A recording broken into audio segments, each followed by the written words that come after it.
Cash लेन then हमारे business के लिए अच्छा है या बुरा, इस वीडियो के अंत तक आपको पता चल जाएगा। पहले हम चलते हैं कैश लेने की बात करते हैं। बिजनेस में कैश कहां से आता है? या तो आप कोई गुड सेल करोगे, या कोई सर्विस दोगे, या कोई इवेंट के एवज में आपको पैसा आ सकता है।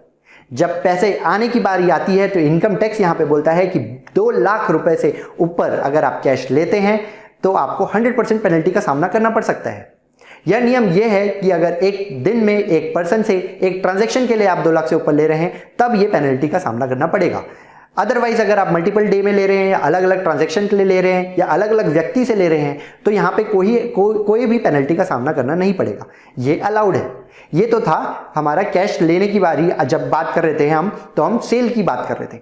अब हम चलते हैं कि अगर हम किसी से लोन ले रहे हैं तो कैश हम लोन से भी ले सकते हैं। तो जब हम लोन लेते हैं तो इनकम टैक्स का नियम यह बोलता है कि आप 20,000 से ऊपर एक व्यक्ति से आप कैश में लोन नहीं ले सकते। अगर आप लेते हैं तो फिर से यहां पे पेनल्टी का सामना करना पड़ सकता है, 100% पेनल्टी आपको लग सकती है। तो ये तो था कैश लेने की बारी। अब आती है कैश देने की बारी। जब कैश देने की बारी आती है, इनकम टैक्स यहां पे नियम यह बनाता है कि 10,000 से ऊपर अगर आप कोई खर्चा करते हैं, एक्सपेंस करते हैं कैश में, तो वो आपको डिसअलाउ हो जाएगा।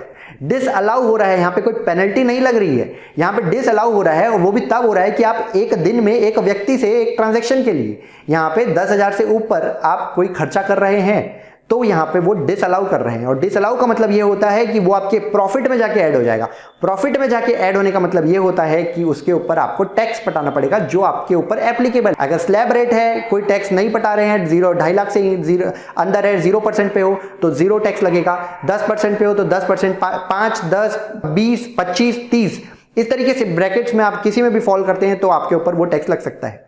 तो ये तो था आपके खर्चे की बारी। अब ये खर्चे में एक छूट भी यहां पे इनकम टैक्स देके चलती है कि जेन्युइन अगर कोई ट्रांजैक्शन है जहां पे कि कैश से ही करना पड़ रहा है, ऐसे जेन्युइन ट्रांजैक्शन की लिस्ट है जिसमें कि मैं कुछ 1-2 एग्जांपल दे देता हूं। जैसे कि आप अगर किसी किसान से उसके गांव में जहां पे बैंक नहीं है वहां से ट्रांजैक्शन कर रहे हैं, या किसान से कुछ एग्रीकल्चर गुड्स खरीद रहे हैं, या फिर आप कोई बैंक हॉलीडेज अगर स्ट्राइक वगैरह उस दिन अगर आप कोई ट्रांजैक्शन कर रहे हैं, कुछ खर्चे कर रहे हैं, तो यहाँ पे वो छूट दी गई है कि आप कर सकते हैं, 10,000 से ऊपर भी आप पैसा यहाँ पे खर्चा कर सकते हैं। तो ये था इनकम टैक्स के हिसाब से खर्चा करने के लिए जो यहां पे नियम थे। अब चलते हैं अगर हम खर्चे में और क्या किस तरीके से हमारे बिजनेस से पैसा जा सकता है। तो पैसा जा सकता है आप अगर कोई फिक्स्ड एसेट्स खरीद के लेके आ रहे हैं।